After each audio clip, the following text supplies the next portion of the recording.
እንዴት ጥፊ ልክስክስ እንዴት አባቷ ነው የምታምረው። ባክጦስ ለኔም ተረፈኝሽ። መጣው ድል ልሞክር። ምንድነው ጥፊው ተስማምቷል ነው?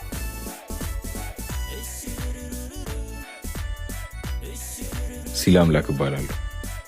ጥፊው ተስማምቷል መሰለኝ። እንዴት ነው የምታምሪው በጊዮርጊስ።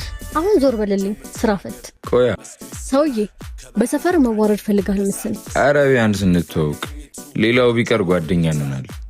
ጭራሽ ሌላም ነገር አስባል ደፋል። ችግር አለብህ እንዴ? በኋላ ግን ይቆጭሻል። እሺ እባክህ የኛ ሮሚዮ አሁን ዞር በልልኝ። እምቢ ካልክ ግን አስቸገረኝ ብዬ አስጠፈነግሃለሁ። እስታ ሂደረዛ ደንባራ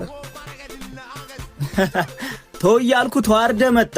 ዛሬ ባትመጣ ነገ ተመልሳ ትመጣለች። ምን አለ በለኝ። ኧረ እባክህ እንደዛ ስታመናጭቅ ባይኔ ያዩትን እዚሁ ልሰክሰኝ ባሉ ነው። እቺ ልጅ የዚህ ሰፈር ደግማ ከመጣች እኔ ይቀጣል። አት ሲላምላክ እኮ ነው። እኔ ከፈለኩ እንኳን እሷን ሞናሊዛን ከሸራዋ ላይ አስወርጬ አስመጣታለሁ። ምን በቃ የልጅቷ ጥፊ ቅን ያዘርፍ ጀመራ። ቆይ ምን ተማምነ ነው? መቼም ስልኳን ትፈልገዋለች። ወይኔ በጊዮርጊስ አተ ፍቅሮቹን ይዛብንስ ብመጣ። ለዛሬ ታች ሰፈር እንሂድ፣ መደወል አይቀርም። ያኔ እሷም ስልኳን እኔም እሷን ወስዳለሁ። ያርግልሽ መቼም ብራዘር እንደፈለኩ አንቺ ፈልገሻል። ነይ እንመቻች፣ መውደድሽን አይንሽ ይናገራል። ነይ እንመቻች